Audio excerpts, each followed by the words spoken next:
Gig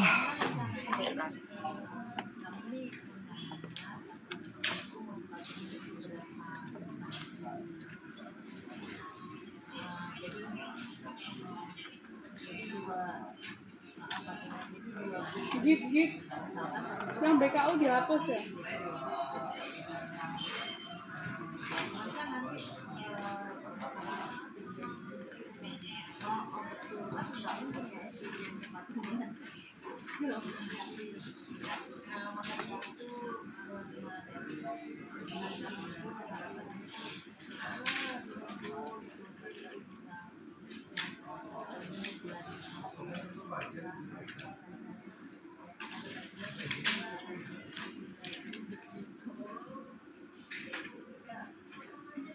Oke, untuk yang kedua ya, pertemuan kedua, kalau yang kemarin pertama saya sudah menyampaikan kebijakan pelayanan publik, kemudian kemarin kita juga membahas tentang barang dan jasa publik gitu ya.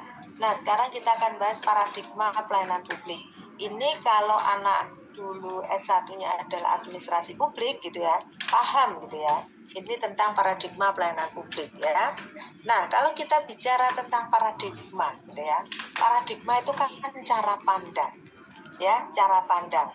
Anda nanti pada saat membuat tesis juga bisa menggunakan paradigma old public administration, paradigma new public service, atau paradigma new public management gitu ya, pakai paradigma ya.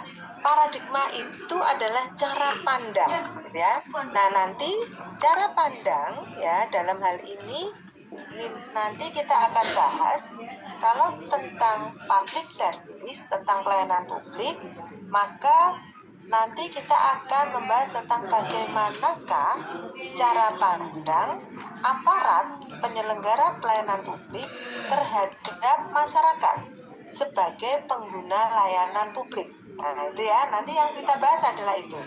Terkait dengan ini ada paradigma OPA, NPM, NPS gitu ya. Sehingga nanti ini ya, temanya adalah ini ya. Yang nomor 4 fokusnya cara pandang. Cara pandang beberapa paradigma ini terhadap pelayanan publik ya. Bagaimanakah pelayanan publik diterapkan pada era OPA, NPM, NPS ya. OPA itu Old Public Administration, NPM itu New Public Management, dan NPS itu New Public Service ya. Nah, kalau kita bahas tentang paradigma gitu ya, yaitu adalah pandangan mendasar, cara pandang ya, atau point of view ya, sudut pandang. Bagaimana sudut pandang itu kemudian diterapkan dalam penyelenggaraan praktek pelayanan publik gitu ya. Nah, secara umum kalau ini paradigma ya, paradigma itu kita memandang di point of view tadi ya. Jadi paradigma pelayanan publik gini ya, kalau kita review gitu ya, itu ada menggunakan aliran Old Public Administration. Ini adalah dipelopori oleh Woodrow Wilson dan Frederick Winslow Taylor ya. Pada saat Old Public Administration ini kita mendasarkan pada ini ya. Nah, ini ya, berkembang perspektif sejak tulisan Woodrow Wilson berjudul The Study of Administration. Gagasan utamanya apa sih? Dikotomi politik dan administrasi, efisiensi. Ya, kalau kita balik lagi ke sini. Sehingga karena itu pelayanan publik itu harus efisien. Ya, harus efisien. Ini pakai efisiensi. Kemudian karena dia kemudian pakai birokrasi, ya, pakai birokrasi yang waktu itu kaku gitu ya, birokrasinya dianggap kaku, sehingga birokratornya atau penyelenggara layanan publik sampai dianggap sebagai manusia mesin ya. Jadi ciri-ciri Old Public Administration ini adalah aparat itu taat aturan, aparat itu profesional, betul-betul profesional ya. Aparat itu taat pada pimpinan ya.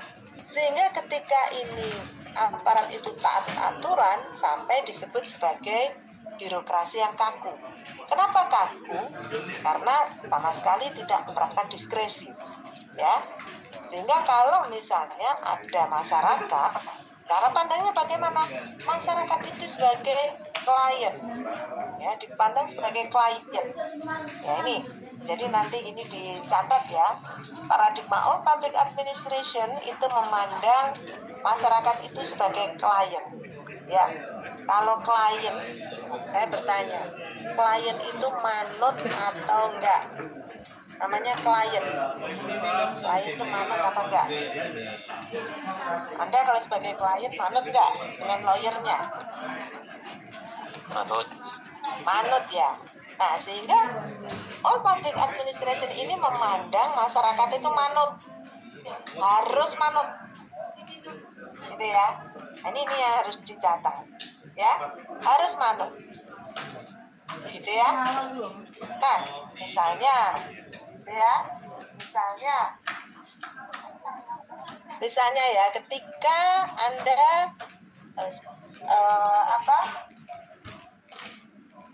apa yang pelayanan publik apa yang masyarakat ini harus manut, apa coba?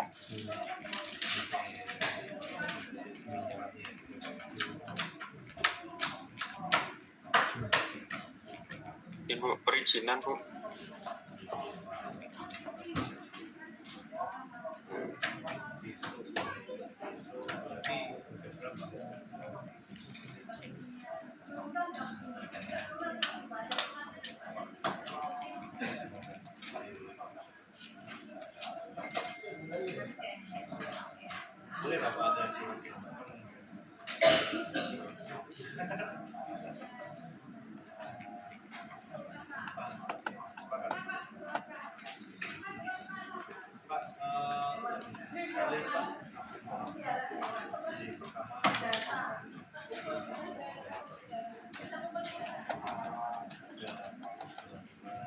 Satu lagi Pak.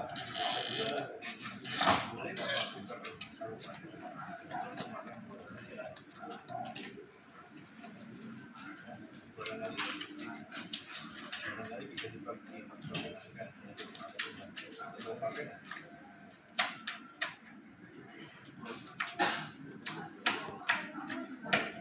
Ya, pelayanan perizinan, siapa tadi yang menyampaikan pelayanan perizinan? Ya Bu Erna. Ya, Ya Bu, pelayanan perizinan. maksud saya, pelayanan perizinan. Masyarakat harus apa? Manut, Harus ya nurut nggak? Bu. Iya, dengan nurut, manut. Ya, kalau nggak sesuai dengan, kalau tidak sesuai aturan, perizinannya nggak akan keluar kan gitu ya, sehingga manut gitu. Oke, ini contoh all public administration. Masyarakat dianggap sebagai klien, nurut, manut, gitu ya. Dan aparat itu taat aturan. Ya, coba bayangkan kalau misalnya ya ada salah satu syarat saja yang tidak dipenuhi, kemudian izin dikeluarkan, repot apa enggak? Ya, membuat kacau apa enggak? Jadi masalah apa enggak? Kan gitu ya. Sehingga ini all public administration pun masih ada, masih harus diterapkan cara pandang ini. Lanjut yang kedua, paradigma all public administration ini kemudian dikonter atau dikritik oleh new public management. Dikritik. Kenapa dikritik? Karena aparat itu terlalu kaku, ya, terlalu taat aturan. Dan pada saat itu banyak sekali kemudian penyimpangan-penyimpangan. Pungli menjadi banyak, korupsi menjadi banyak. Justru kemudian ketika disyaratkan birokrasi itu, aparat itu harus taat aturan, justru banyak aturan yang kemudian dilanggar, ya. Nah, ini banyak kasus ya, pertanahan, perizinan, macam-macam, pertambangan gitu, yang harusnya taat aturan malah kemudian tidak taat gitu. Sehingga ini kemudian dikritik oleh New Public Management, ya, karena pada saat itu birokrasi itu menjadi red tape semuanya, ya, menjadi nggak karu-karuan. Kemudian New Public Management ini dipelopori oleh David Osborne dan Ted Gibler yang bukunya waktu itu begitu booming tahun 1992-an, ya. Apa yang dikatakan oleh David Osborne, ya, karena ternyata pada saat zamannya Old Public Administration, pada masanya Old Public Administration ini, birokrasi menjadi tidak efektif, tidak efisien, banyak korupsi justru, ya, sehingga dia berpendapat bahwa harus ada yang namanya reinventing government. Sering mendengar? Pernah mendengar reinventing government? Ya, mewirausahakan birokrasi. Nah, ini kenapa ada nggak ini yang membuat tesis, kemudian dengan perspektif reinventing government. Saya tunjukkan nanti bahwa di dalam roadmap pegawai negeri, roadmap birokrasi ternyata ada yang harus berwirausaha. Jadi menurut David Osborne, ya, aparat pegawai negeri ASN itu boleh bekerja di ranah publik, di organisasi publik, tapi harus punya jiwa wirausaha. Apa itu? Semangatnya bukan menghabiskan dana. Wah, kita kan menghabiskan dana ya semangatnya, ya. Akhir tahun kalau dana nggak habis, waduh, ini nanti dikira nggak berkinerja, sehingga berlomba-lomba harus menghabiskan dana. Ya, New Public Management. Semangatnya adalah menghasilkan dana efisien, efektif, gitu ya. Nah, ini kemudian cara pandang terhadap masyarakat, terhadap pengguna pelayanan publik juga berbeda. Pengguna pelayanan publik ini, karena ini kiblatnya adalah private, swasta. Jadi David Osborne mengatakan bahwa organisasi publik harus mulai berkiblat ke swasta.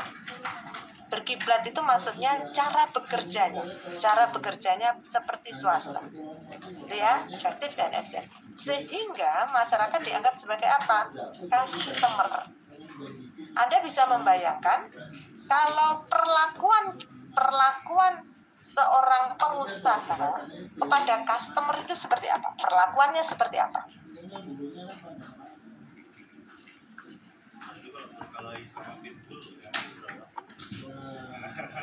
Seperti apa? Seorang pengusaha memperlakukan customer seperti raja gitu, Bu. Oh, seperti raja, boleh, benar. Ya? Ratu boleh. Apa? Ratu boleh. Iya, nek customer wedok ya ratu ya. Customer wedok kok raja. Ya, customer sebagai ratu, customer sebagai raja, gitu ya. Apalagi customer itu seperti apa? Raja, ratu, berarti apa? Dilayani, ya. Sak jaluke customer, sak polahe customer, ya. Fokus dilayani, benar-benar dilayani. Nah, inilah kemudian ini zamannya David Osborne, sehingga masyarakat itu betul-betul harus dilayani, ya. Namanya customer. Zamannya David Osborne ini, masa ini kemudian pemerintah tidak boleh lagi yang namanya monopoli. Tidak boleh lagi namanya monopoli. Ya, makanya tahun 1992 setelah itu banyak sekali sekolah-sekolah swasta bermunculan. Ya, pemerintah sudah tidak bisa monopoli lagi.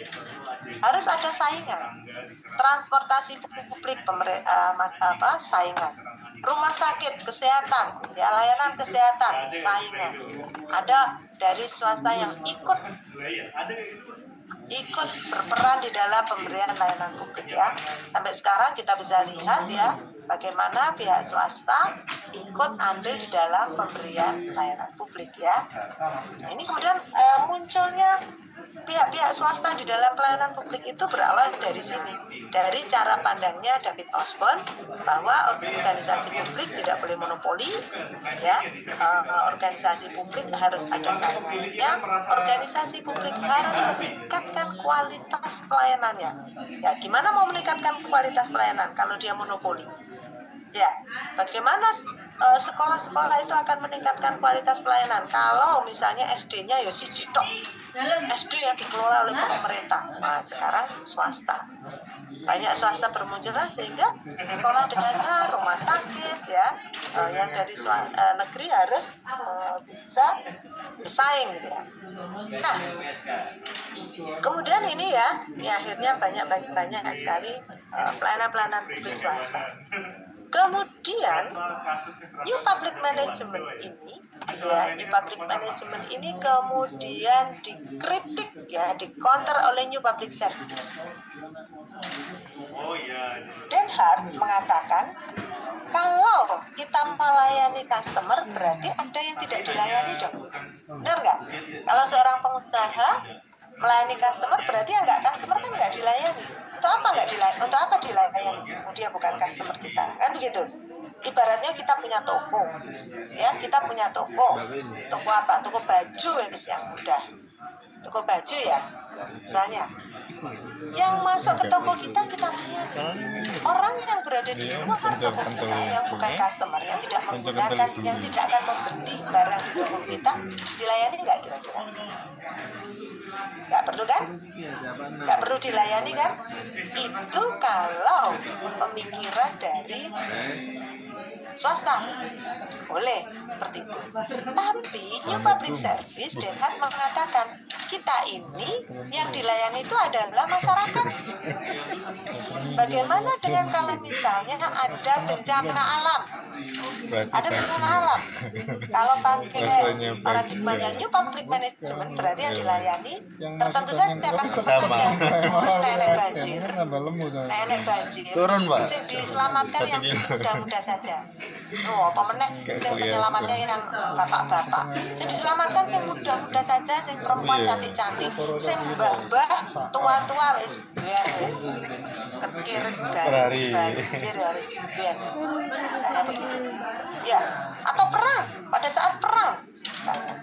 Pada saat perang, siapa yang kalau kita melayani customer? Yang nggak customer nggak dilayani dong, ya. Oh nenek-nenek, kakek-kakek wis biarin aja, tembak musuh ya nggak apa-apa, wis meninggal diselamatkan aja yang muda-muda, misalnya. Ya nggak bisa. Ini adalah cara pandangnya Den Haag bahwa tugas dan fungsi negara itu adalah memberi pelayanan kepada semua warga negaranya, bukan memberi pelayanan kepada customer. Nah ini ya. Kemudian Den Haag juga mencontohkan lagi bagaimana dengan pelayanan pendidikan. Kalau yang dilayani adalah customer, apakah yang tidak dilayani adalah yang bukan customer berarti tidak diberi layanan pendidikan dong. Layanan kesehatan juga begitu. Ini yang diilustrasikan oleh Den Haag, sehingga Den Haag ya melalui New Public Service-nya kemudian mengkritik ya New Public Management. Ya, jadi ini adalah paradigma sudut pandang ya. Sementara Den Haag ini kemudian menganggap masyarakat itu sebagai society. Ya, kalau ini sebagai old public administration, masyarakat itu sebagai client. New Public Management, masyarakat itu sebagai customer. Kalau New Public Service itu adalah society, ya, sebagai warga negara yang sama-sama punya hak untuk mendapatkan pelayanan publik, bukan yang hanya customer saja. Ya, ini perbedaannya New Public Service, New Public Management, Old Public Administration. Nah, kalau begitu, apakah cara pandang Old Public Administration itu yang sudah lama itu apakah nggak bagus? Apakah nggak bisa diterapkan? Apakah New Public Management juga nggak bisa diterapkan? Ya, apakah sekarang hanya New Public Service saja yang diterapkan dalam proses penyelenggaraan pelayanan publik? Menurut Anda gimana?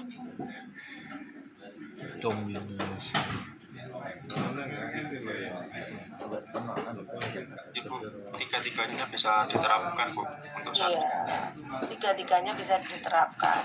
New Public Management cari untung. Gimana kalau Anda jadi direksi rumah sakit? Ya, kan harus cari untung. Ya nggak? PJK cari untung.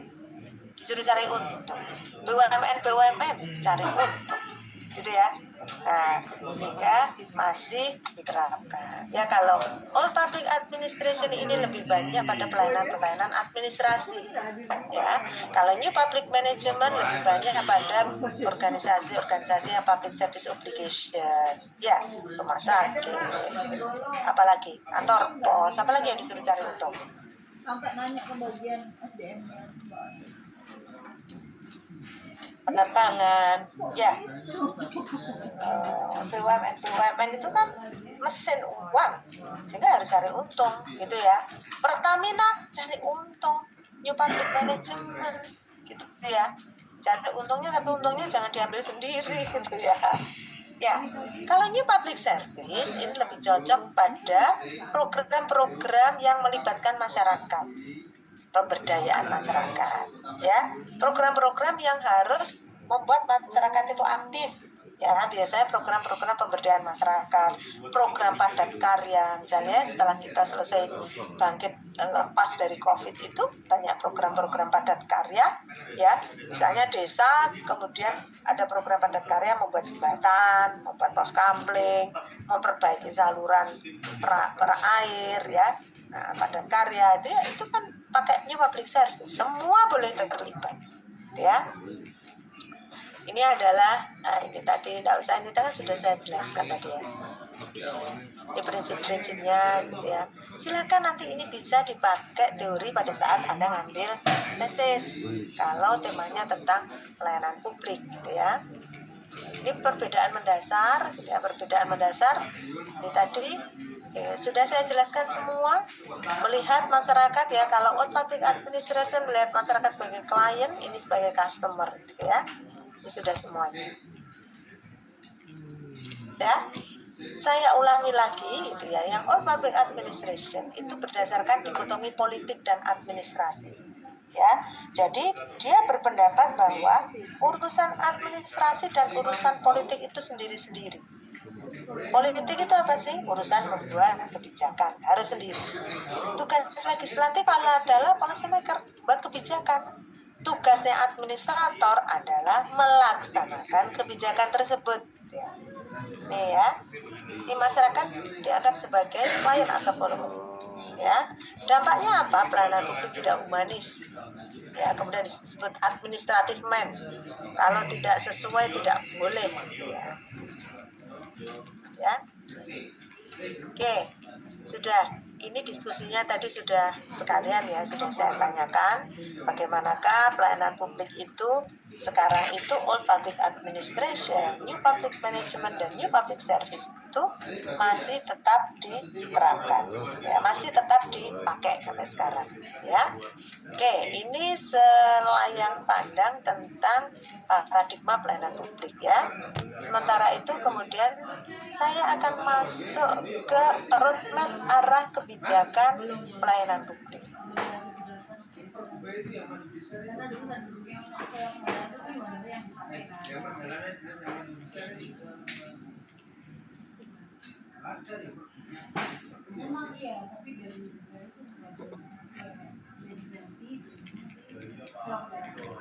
Nah,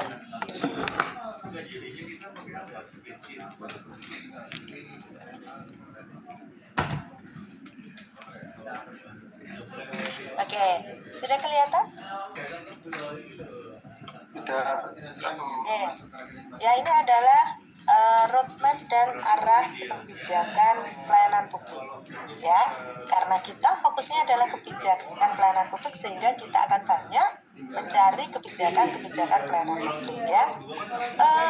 Saya kemarin kan dihubungi oleh Brida Provinsi Jawa Timur. Saya diminta menjadi juri inovasi di pemerintah di Pemda seluruh Jawa Timur, gitu ya. Saya diminta juri kemarin. Nanti tidak tahu ini pelaksananya kapan. Katanya sekarang sudah mulai proses administrasi. Ini kalau nggak ada yang ikut, ini kan banyak dari pemerintahan ini. Nggak ada yang ikut. Nanti kan pas jurinya saya kan ketemu bisa ketemu saya, gitu ya.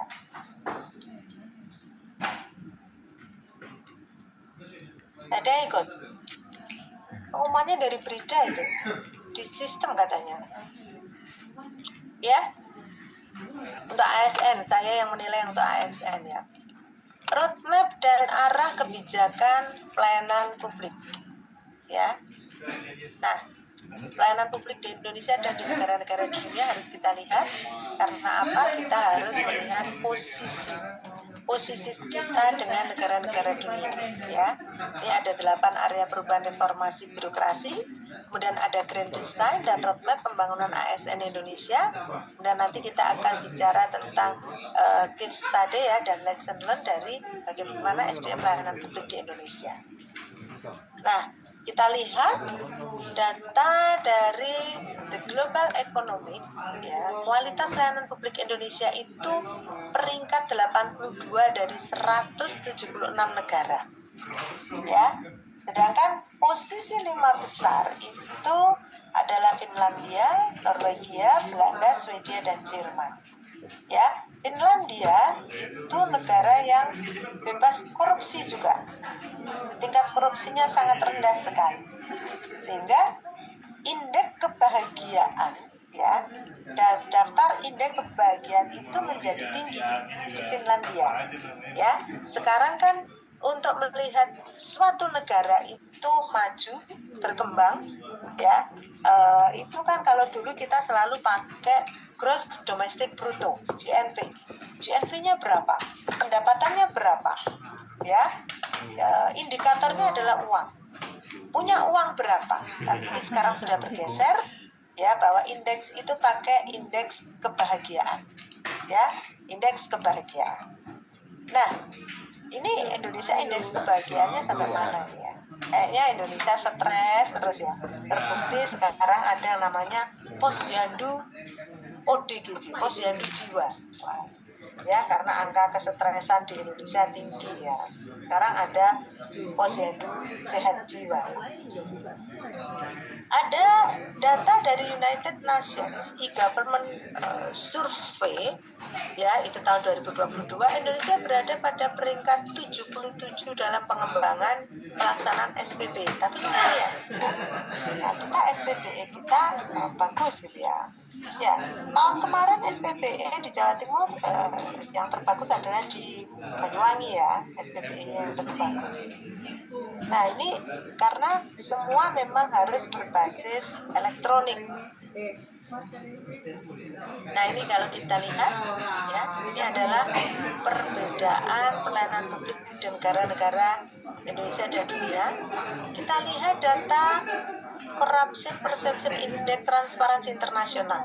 Denmark nomor 1, New Zealand, Indonesia 110. Mungkin ini data tahun 2023. Ya, nanti kalau disurvei lagi tahun 2025 ini Indonesia BS nomor 200 berapa? Ya, gara-gara ada korupsi di tambang dan di Pertamina gitu ya. Spektakuler beritanya ya, nilainya sangat fantastis sekali. Nah, ini ya Corruption Perception Index. Jadi Denmark, New Zealand adalah negara yang bebas korupsi, ya. Dan di dalam data indeks kebahagiaan ternyata negara-negara tersebut yang bebas korupsi itu adalah negara yang dengan indeks kebahagiaan tinggi.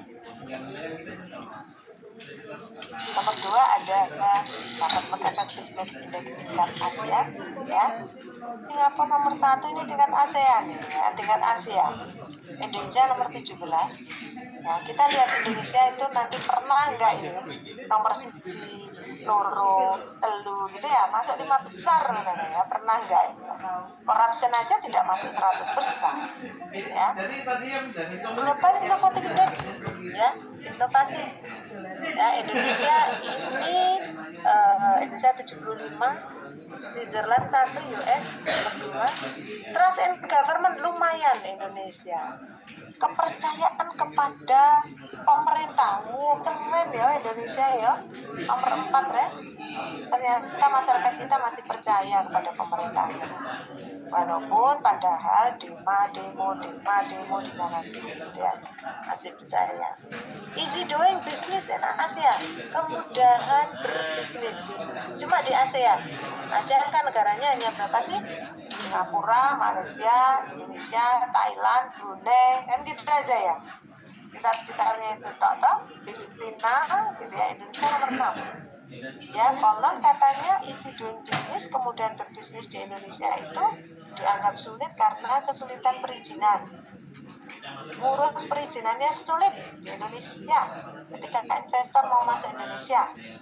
Yang kedua, buruh di Indonesia, ya, karyawan buruh pabrik di Indonesia sering demo, sukanya mogok kerja, nah, sehingga situasi-situasi yang tidak kondusif itulah yang kemudian membuat orang males ya mau berinvestasi di Indonesia, males, sehingga easy doing bisnisnya tingkat ASEAN Indonesia pun juga masih di peringkat 6. Lanjut, ada global informasi teknologi ya, kemudian most government website ini yang menarik juga, ternyata Indonesia ini juga banyak sekali ya masyarakat yang mampir ke websitenya pemerintah. Sing banyak dilihat itu adalah Kemdikbud.go.id ya, terkait dengan pendidikan. Nah, ini adalah profil pelayanan publik Indonesia dan negara-negara dunia. Apa tanggapan Anda kalau melihat data profil seperti ini?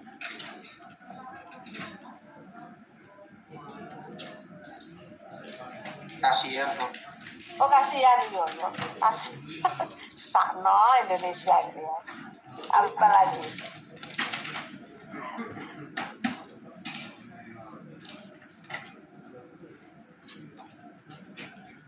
Berarti pelayanan publik di Indonesia kualitasnya masih relatif jauh di bawah negara-negara lain ya, Bu? Iya, sangat jauh itu. Sangat jauh dari negara lain. Ya, ketinggalan jauh. Ya, jauh sekali. Ya. Oke. Pelayanan publik yang sangat masih jauh. Dan ya, ini data yang aslinya ya, Corruption Perception Index ya 2022 ini tadi, kemudian ini Global Innovation Index gitu ya tadi ya. Nah ini ya, nah kita mau masuk ke arah perubahan ya, reformasi birokrasi yang tahun ini harusnya ada lagi ya. Ada 8 arah perubahan, ternyata ada pelayanan publik di sini. Nah, ada pelayanan publik, pelayanan prima sesuai kebutuhan dan harapan masyarakat, gitu ya. Nah, ini ada reformasinya, cocok ini kan, harus di reformasi pelayanan publik kita, ya. Nah, kita jauh sekali. Ini tadi pelayanan publiknya, gitu ya. Nah ini ya, ini adalah Grand Design Pembangunan Kualitas ASN ya, Grand Design Pembangunan Kualitas ASN. Coba kita lihat, habislah, sudah selesai tahun 2025 ya. Kalau dulu tahun 2013 fokusnya pada administrasi kepegawaian. Kenapa fokus di administrasi kepegawaian? Karena waktu itu administrasinya masih karu-karuan ya, yang sudah meninggal juga masih dapat masih mendapatkan ini pensiun gaji itu kan gak karu-karuan ya. Bahkan si A sudah pindah di kementerian, sudah pindah di instansi lain, bahkan mungkin pindah di kota lain, administrasinya masih gak karu-karuan. Sehingga Grand Design Pembangunan Kualitas SDM yang pertama itu adalah pada administrasi kepegawaian. Ya. Kemudian yang kedua adalah mulai pada manajemen SDM, mulai memanage, ya, harus meletakkan the right man in the right place, misalnya harus meningkatkan mulai menata kembali ya, diletakkan di tempat yang sesuai. 2025 ya, mulai 2020-2025 ini kemudian pengembangan potensi human capital. Ini sudah mulai pengembangan human capitalnya, ya. Apa endingnya? Birokrasi bersih, kompeten dan melayani. Ada tetap ada melayani, karena memang tugasnya birokrasi itu adalah memberi pelayanan publik kan gitu. Ya, kita lihat reformasi birokrasi menuju world class. Ya, itu tadi ya. Jadi kalau pada tahun 1999 sampai 2013 tadi fokusnya pada administrasi kepegawaian sehingga rule based birokrasi, ya. Berarti ini adalah berdasarkan aturan, ya, birokrasi yang harus berdasar aturan, taat aturan, ya. Kemudian ini adalah manajemen SDM, performance based birokrasi. Ingat nggak? Semuanya performance based, ya. Sehingga kalau misalnya dapat honor, ya honornya harus dari performance based, diukur dari kinerja, fokusnya pada kinerja, ya. Kemudian 2019 sampai 2025 yang sekarang sudah tinggal beberapa bulan lagi, kita fokus pada dynamic governance, ya, sebuah pemerintahan itu yang harus agile, harus dinamis, harus bisa menyesuaikan, ya, dengan perkembangan zaman, dengan perubahan kebutuhan masyarakat, perubahan persoalan isu-isu publik yang ada di masyarakat. Ini kemudian saat ini eranya dynamic governance, ya. Nah, saya lanjutkan. Masih bersama saya kan? Nanti jangan-jangan saya ditinggal. Mas Prasetyo masih bersama saya, masih Amalia, masih ya, Asep, Yosa, Yuni, siap ya, Elis, Eti, Farhan, Febriana, Indrina, Melina, siapa lagi? Noris, ya. Kemudian sudah Sinta, Wahyu, ya, masih bersama saya. Oke, selanjutnya apa sih? Wah, ini kalau ini roadmap pembangunan aparatur sipil negara. Kita fokus di sini aja. Habis sudah ini 2024, gitu ya. Birokrasi berkelas dunia, ya. Keren toh? Keren, mimpinya keren. Lumayan lah kita bisa maju, bisa bermimpi, ya. Birokrasi berkelas dunia, smart ASN ini loh. Ada entrepreneurship, ya. Bahwa sekarang ini roadmap pembangunan aparatur sipil negara menuju birokrasi berkelas dunia. Apa birokrasi berkelas dunia? Menuju smart ASN, ya, menuju smart ASN. Smart ASN itu adalah seorang ASN yang berintegritas, nasionalisme, profesionalisme, wawasan global, IT dan bahasa asing, hospitality, networking, dan entrepreneurship. Ada new public management di sini. Nah, kalau yang dari instansi, ya, bisa melihat ini penerapan kebijakan smart ASN. Wah, sudah smart kan ASN-nya? Ya, ini kan belum ada nih yang mengintegrate, menganalisis.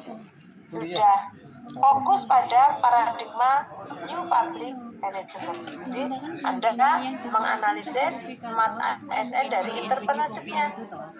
Ya, kurang apa sih seorang ASN? Seorang ASN yang entrepreneurship mungkin awareness-nya, kesadarannya untuk kesadaran untuk berinovasinya masih kurang misalnya seperti itu, ya. Nah, ini entrepreneurship. Semua kabel berdasar. Ini menuju apa? Menuju digital talent dan digital leader. Nah, kita lihat profil ASN, ya. Sesuai yang Ada belum, kan di situ, saya ada di situ salah satunya ya. LPG lainnya sesuai ASN kita ada pegawai negeri dan ada pegawai Berverifikasi yang mana? Ya, coba kalau kita lihat 3.795.302. Anda kalau melihat profil ASN ini, ya, profil tahun 2023 ini ya, saya belum saya ganti ke 2024, namun ini sudah. Coba kalau Anda melihat profil ASN ini, Sebentar. apa yang bisa Lainnya sesuai yang Anda komentari? Mengapa? Itu yang apa dulunya? Apa SPJ-nya, perjalanan?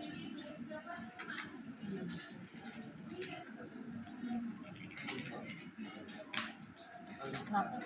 Oh, yang bahan Kalau saya lihat di sini ternyata ASN itu didominasi oleh pegawai yang usianya di atas 51 sampai dengan 60 tahun. gimana Linda? Yang berverifikasi? Berarti apa? Ya, usia Usia non produktif ya, Bu, ya. kita dikaji ya. Jadi ini kan harus ada pembaruan ini ya. Iki wongnya wis 51 tahun sampai 60 tahun wis gaptek ya, apalagi mau menerapkan SPBE angel wis. Ya. Suruh teknologi wis gak nyambung. Sehingga mungkin kalau pelayanan publik ya yang memberi pelayanan mohon maaf gaptek usia-usia menjelang pensiun ya. Bagaimana mau profesional, bagaimana mau menuju birokrasi yang berkelas university, waduh lah semakin jauh. Kalau SPM-nya GU Ya, BPKAD. mobilnya tadi 51 34% ya, usia sudah tua ya. Ingat, apalagi nanti puncaknya tahun 2035 ya, puncaknya bonus demografi. Oh iya Sehingga Pak, nanti saya naikkan Indonesia mengalami aging population trend. NPD TBP Bahkan juga masyarakat tadi. tua TBP-nya juga buat ya, aging population trend ini yang bahaya. NPD aja. Pemerintah belum mengambilkan kebijakan apa sih yang bagus untuk lansia gitu. Perlindungan seperti apa sih? Saya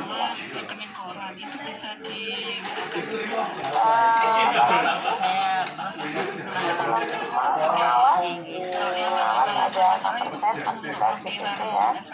Nah ini mulai fungsional jabatan fungsional ya. Jabatan fungsional lebih banyak loh ya, ada 56%. nggak punya barang itu juragan ya kan nggak bisa Ya, penyelenggaraan itu nggak match. Nah ini pegawai pusat dan daerah. Oh ternyata pegawai sipil banyak yang di daerah ya, 75%. Sarjana mendominasi ya. Masa kerja yang paling banyak 6 sampai 10 tahun. Oke, sekarang kalau saya ganti ini kan PNS. Sekarang kalau P3K, apa yang bisa Anda komentari terhadap data gambar P3K ini?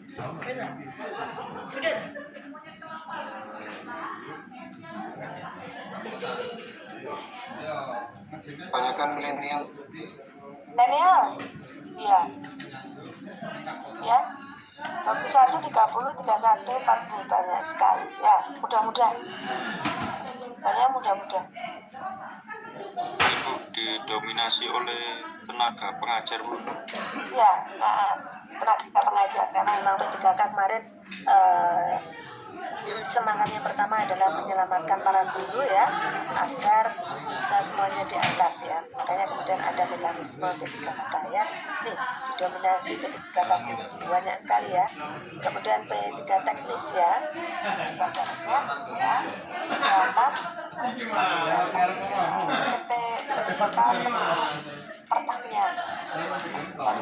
Jauh sekali ya dengan guru ya. Guru memang hubungannya jadi guru berpuluh-puluh tahun bahkan gajinya tidak seberapa, tapi dia harus menyukai pekerjaan itu sehingga nggak keluar. Kemudian ini ya, ini juga jeblek ini, ternyata P3K itu ada di daerah ya, karena memang ke P3K juga merespon kebutuhan daerah yang mengusulkan gitu ya.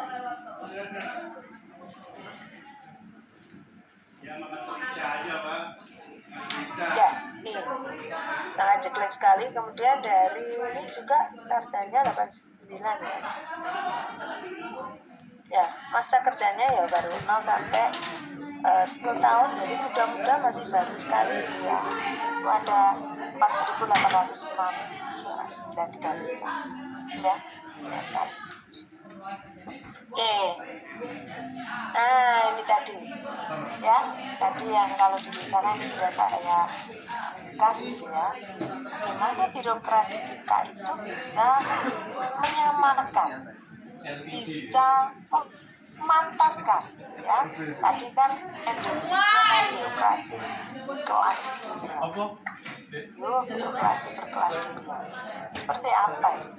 Nah ya, coba ini corruption perception index tadi ya sudah saya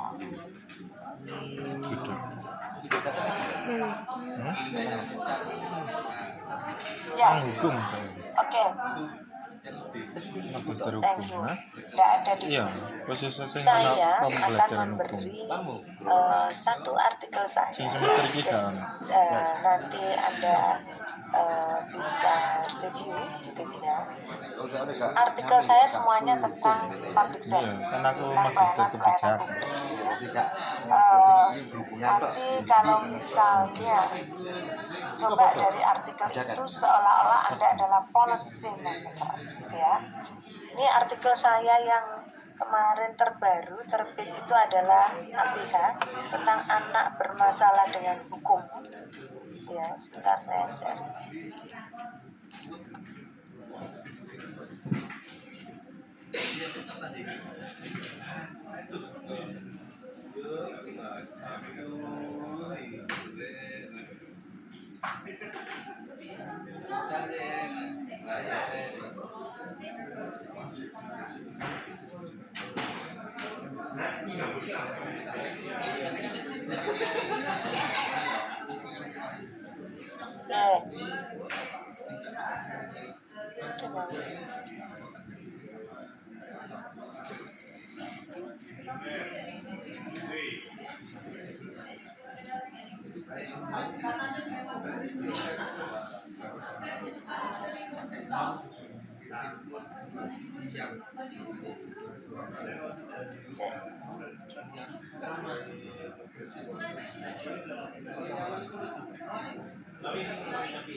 Oke, itu saya share artikel ya, itu artikel terbaru saya ya, tentang anak bermasalah dengan hukum, gitu ya.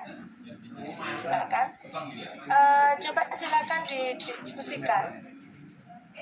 Anda review artikel tersebut, terus Anda seolah-olah apa yang harus Anda lakukan, gitu ya, kalau Anda menjadi policy maker, gitu ya. Jadi silakan dibaca, kemudian kita diskusikan. Kalau seandainya Anda menjadi policy maker, gitu ya, itu seperti apa yang harus Anda lakukan. Kemudian ada yang salah nggak dengan pelayanan kita, pelayanan publik kita. Nah, itu coba silakan. Dari itu silakan didiskusikan ya, bagaimanakah pelayanan publik yang seharusnya ya. Nanti mulai besok juga akan saya berikan artikel-artikel satu gitu ya. Nanti kita bisa bagaimana kan seharusnya pelayanan publik yang diberikan, kemudian kebijakan apa sih yang seharusnya ada ya. Sudah ada yang berhasil? Sudah ada yang berhasil mendownload? Bisa. Oke, saya masukkan ke breakout room ya. Saya bagi 3 breakout room aja ya, yang nggak terlalu sedikit. 3 atau 4? 3 aja ya. Oke, masuk silakan.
PPN-nya kan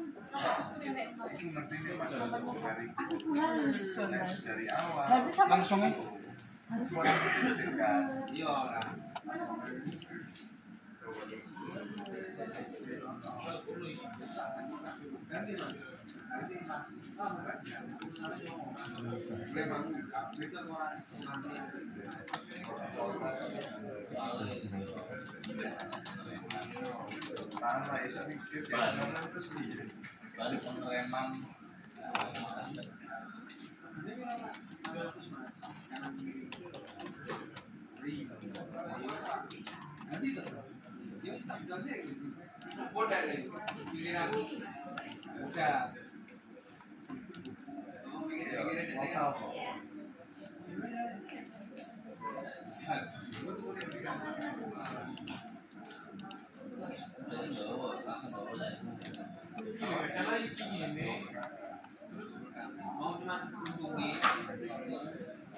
Ini nge-review artikel ya Mas Mbak ya?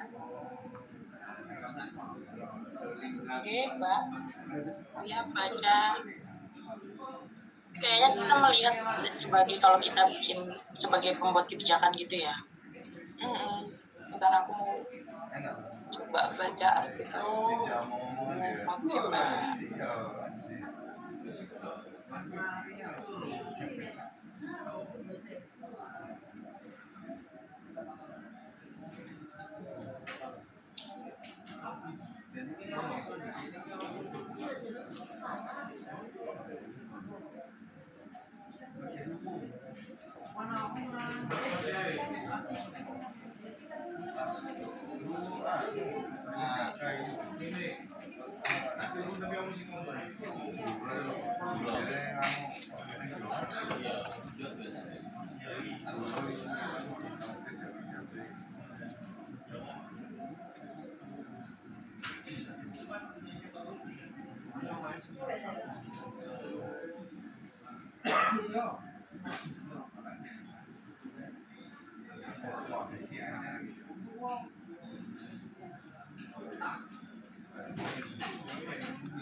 para fake kan maksudnya Pak Mo.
Kuliah juga paten tugas yang kali itu ya ya gitu kasih barengan presentasi iki dah sing dikirimi kabeh lagi nih kan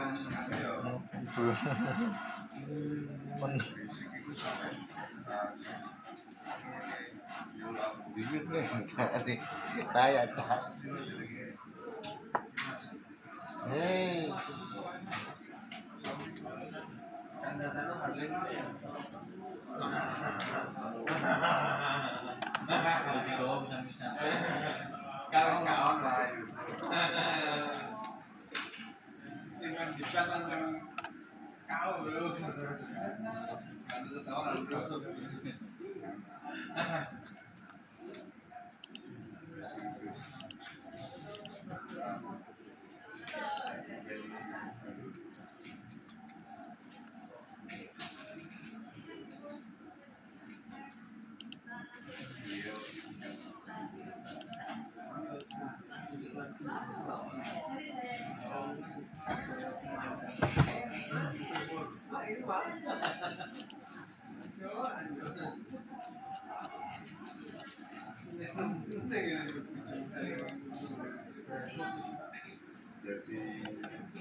Kakak.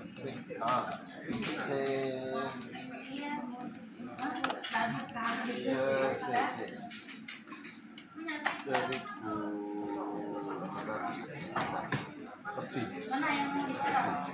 Tak cek dulu ya. Tak cek dulu ya. Tak cek dulu. Iku ana gene Google Drive. Kali.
Oke. Oh, lagi surat itu.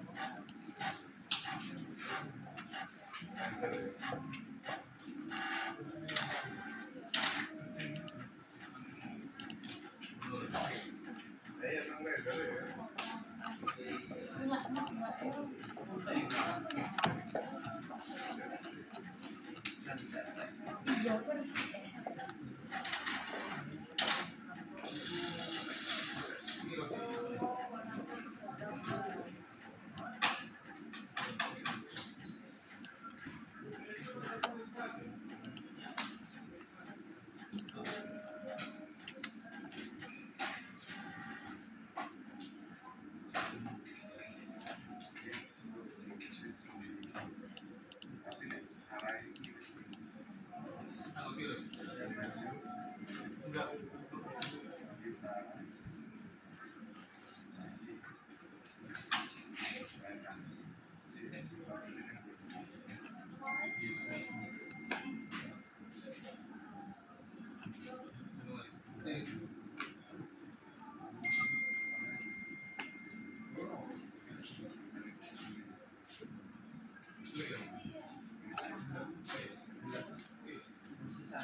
Apa Mbak? Apa? Hah?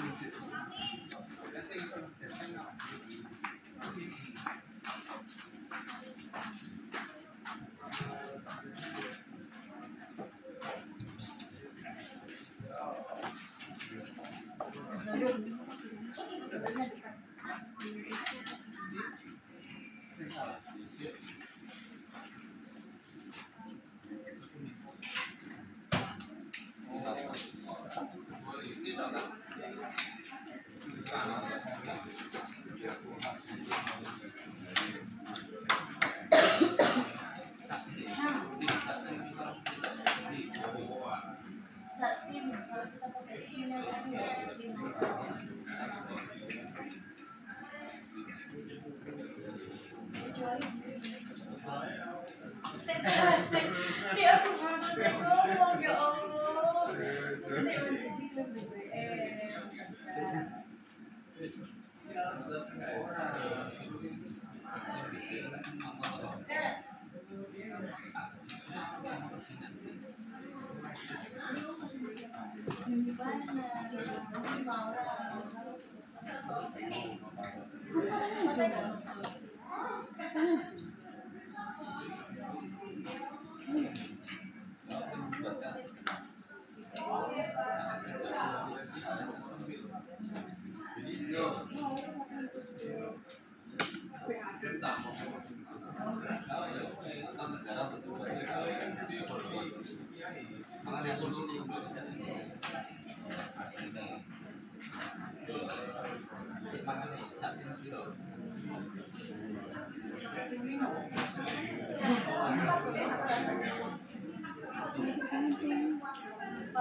Gimana ya?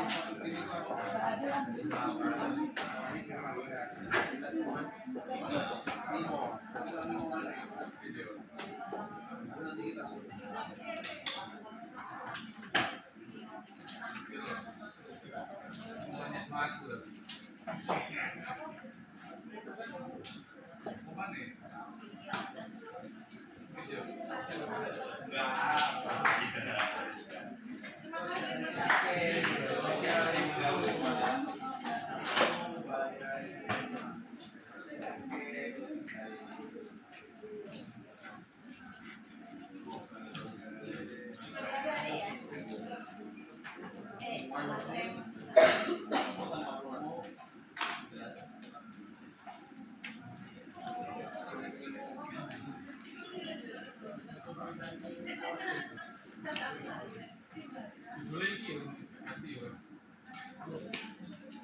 Probolinggo. Oke. PPD Probolinggo. Yang ibu sama kamu itu loh, yang tidak. Mbak, kok kayaknya belum dikasih buah ya? Jadi diambil lagi. Iya, iya. Dia dulu ya.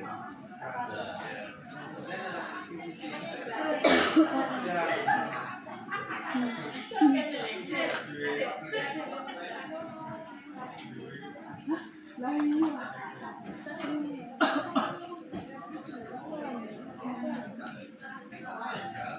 Cocok kosan. Dia bisa.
Assalamualaikum. Sudah ya tadi diskusinya? Sudah ya diskusinya? Oke. Silakan. Kelompoknya siapa yang di room berapa yang mau Ayo. membahas? Pokoknya Mas Kasan sama Mbak Elis. Silakan. Kelompoknya Mas Kasan sama Mbak Elis, silakan. Tadi apa yang didiskusikan? Oke, tadi sudah didiskusikan bersama. Jadi ringkasan paper ini membahas tentang desa-desa di Jawa Timur, menggabungkan cara-cara tradisional dan buku modern atau positif untuk melindungi anak-anak dan remaja. Dan penelitian ini juga menunjukkan bagaimana desa-desa ini berinovasi dalam memberikan layanan publik dengan menyesuaikan antara aturan formal dan cara-cara informal. Nah, tantangannya ini akan disampaikan oleh Mbak Elis. Monggo Mbak Elis. Oke, baik Mas Farhan. Tadi di breakout room ada Mbak Farah juga, Mas Noris, Mas Prasetyo, Mas Farhan, dan Mas Kasan, Bana. Jadi kami tadi diskusi ada beberapa tantangan di layanan publik. Pertama, adanya tantangan adaptasi kelembagaan, di mana terdapat kesenjangan bahwa sistem layanan publik itu mungkin tidak mampu untuk beradaptasi secara memadai dengan kebutuhan lokal dan konteks budaya, yang sehingga hal ini tuh mengakibatkan atau menyebabkan inefisiensi dan kurangnya legitimasi dalam pemberian layanan. Kemudian tantangan kedua yang kami identifikasi adalah ketidakadilan akses, di mana adanya ketimpangan yang dapat menciptakan menciptakan ketidakadilan dalam akses layanan publik khususnya bagi kelompok-kelompok yang terpinggirkan dan mengindikasikan adanya masalah sistemik dalam kerangka layanan publik. Kemudian diskusi terkait dengan rekomendasi sebagai policy maker. Pertama, based on paper, kami menemukan satu rekomendasi yang menarik, yakni adaptive public service synthesis, di mana dalam hal ini policy maker itu dapat melakukan adopsi pendekatan inovasi dalam pendekatan restoratif justice antara hukum positif dan adat atau terkait dengan tradisi lokal. Hal ini bertujuan untuk kemudian menjawab tantangan pertama tadi terkait dengan pelayanan publik.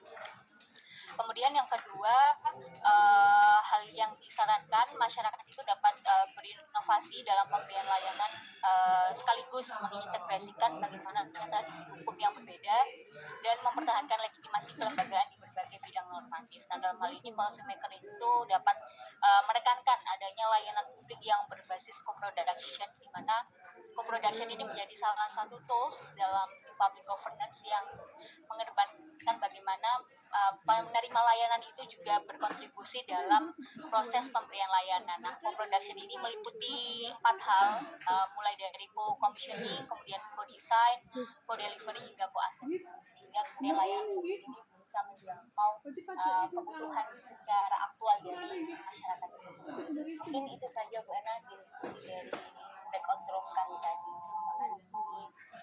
Ya, terima kasih. Ya, kelompoknya Elis. Oke, menarik sekali ini tadi analisisnya ya. Terutama sebagai seorang policy maker ya. Policy maker itu harus bisa memahami juga. Artinya tidak semua problem masalah dalam pemberi pelayanan itu harus saklek gitu ya. Harus saklek atau kaku terhadap regulasi yang ada. Tapi juga bisa kan digabungkan dengan itu tadi ya, tradisi lokal, apa gitu ya. Terus kemudian ini tadi ada temuan menarik, ada new public governance gitu ya, ada co-production di mana masyarakat dan semuanya itu juga diajak membuat public service yang juga terlibat juga gitu ya.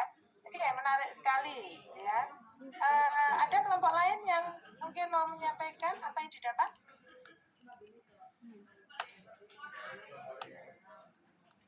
Izin Ibu kelompok 2. Oke, silakan kelompok 2 boleh. Jadi kami berdiskusi sebelumnya. Jadi artikel ini sendiri kan membahas bagaimana inovasi layanan publik itu dalam sistem perlindungan anak di desa Indonesia, dan ini berfokus pada bagaimana otoritas desa menegosiasikan keadilan tradisional dengan struktur hukum modern. Lalu salah satu aspek yang kami temukan penting ini adalah belum di share nak. Maaf Ibu, belum bisa share screen, ini ada kendala. Yang teman sebelumnya? Oh iya Ibu, sebentar. Nah, kalau nggak bisa di share juga nggak apa-apa deh wes. Disampaikan aja wes, nggak apa-apa. Oh iya, baik Ibu. Setelah kami baca, terdapat salah satu aspek yang penting yang ditemukan, itu adalah adanya keragaman dan juga kompleksitas dalam penanganan kasus anak. Nah, misalnya ada di Madiun yang mana mempunyai pendekatan yang komprehensif dalam menangani berbagai masalah anak di desa tersebut. Nah, mereka di Madiun ini sendiri menyelesaikan masalah di tingkat desa terlebih dahulu sebelum ke pihak berwenang seperti itu, dan di Mojokerto lebih berfokus pada penyelesaian internal keluarga. Lalu di Sidoarjo itu lebih ke sumber daya sehingga lebih menekankan pada penyelesaian internal juga. Sehingga dari permasalahan ini itu bisa disimpulkan bagaimana inovasi layanan publik dan sistem perlindungan anak di pedesaan Indonesia terjadi di tengah interaksi antara sistem hukum formal modern dan juga sistem tradisional yang sudah ada di tingkat desa. Lalu poin dari sebagai decision maker akan disampaikan oleh rekan kelompok kami, Bu Findina. Terima kasih. Izin Ibu akan melanjutkan hasil diskusi kami.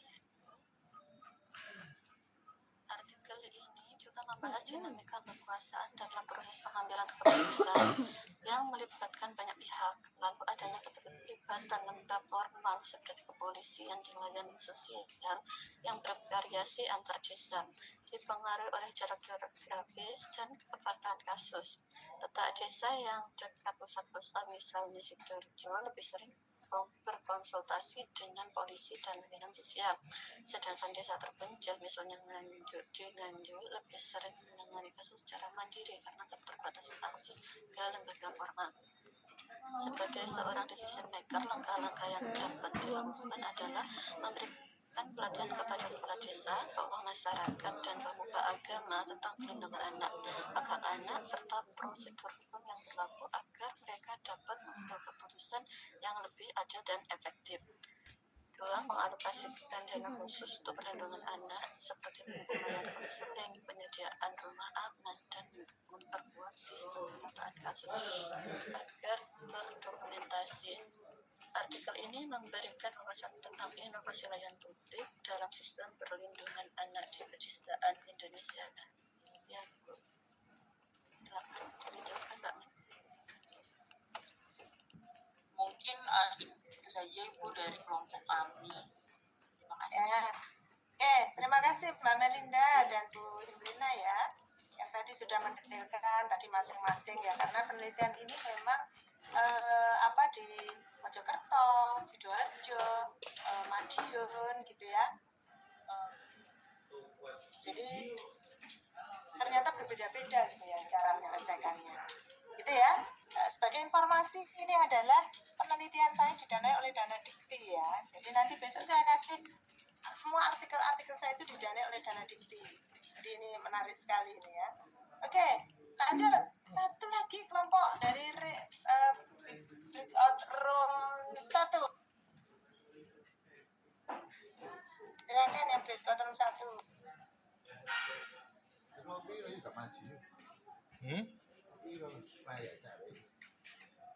Ini wis garapno kono ketangan ngomong. Mohon izin Bu Erna dan teman-teman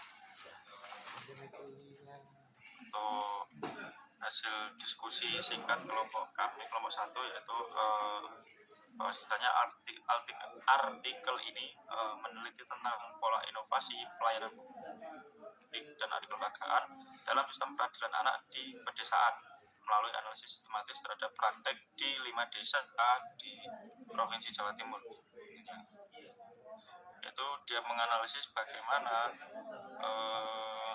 praktek program penegakan keadilan tersebut difokuskan pada program keadilan restoratif berbasis komunitas. Bagaimana komunitas menyeimbangkan persyaratan formal dengan praktek peradilan informal dalam menangani kenakalan remaja yang ada.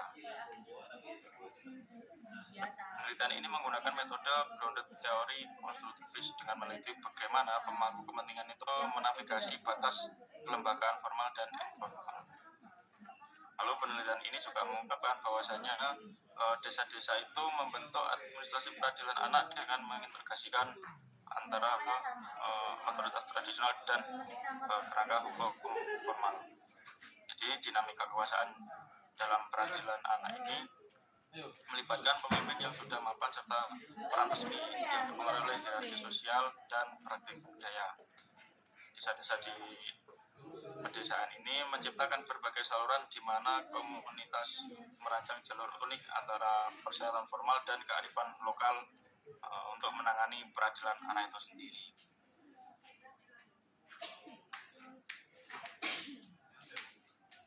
Hasil kaji menjelaskan bahwasanya peradilan anak ini yang berbasis di desa ini menunjukkan bahwa tingkat keberhasilan yang beragam dengan setiap komunitas mendefinisikan efektivitas secara berbeda. Keberhasilan itu diukur melalui rekonsiliasi, kehadiran sekolah, hubungan keluarga, dan pendapatan yang sama. Kepatuhan budaya tidak selalu sejalan dengan perubahan perilaku, sehingga transformasi jangka panjang sulit untuk ditelusuri. Lalu praktek-praktek peradilan di pedesaan ini juga memperluas batas teoritis inovasi layanan publik melalui praktis kelembagaan.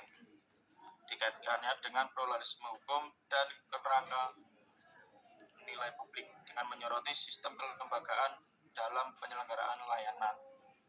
Mendapati bahwa variasi spesial serta integrasi nilai budaya dan keagamaan memberikan perspektif pada diskusi tentang universalisme dan inovasi layanan publik itu sendiri.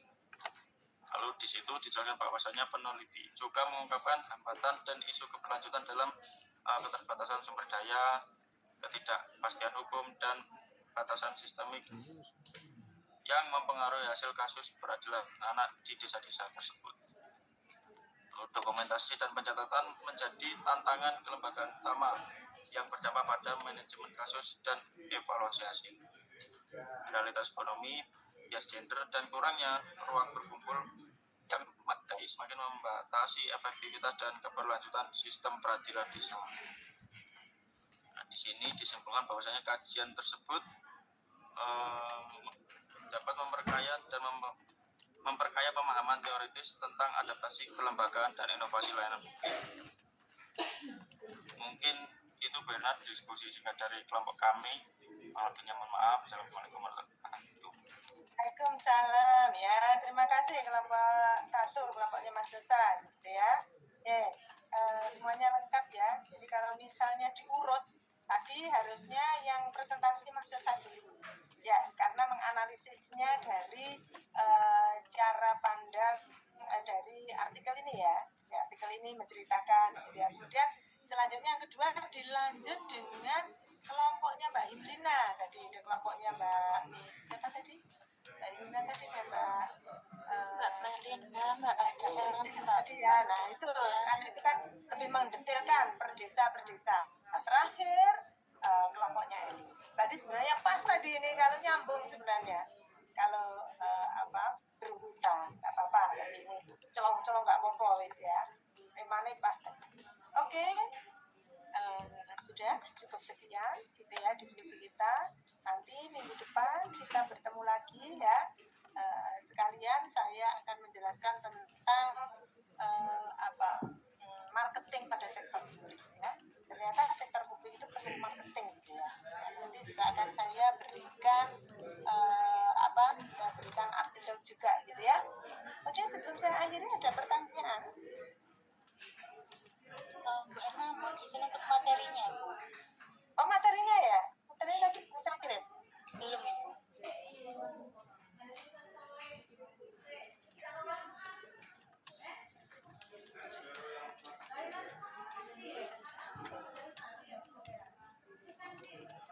Sudah tak tutup nak.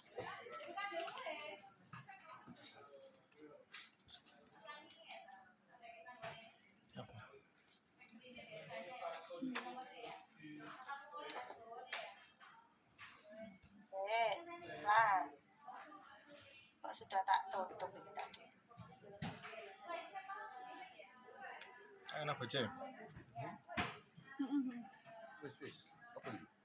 3 ya. Tangan. Yang pertama kemarin sudah tak kasih.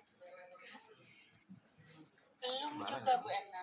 Oke, wes ini 3 tak semua. Silakan.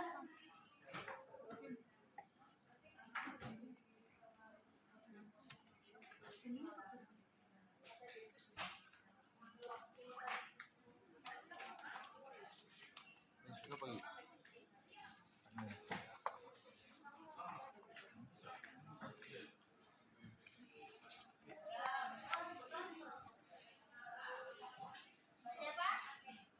Ini sudah, Bu. Terima kasih, Bu Erna.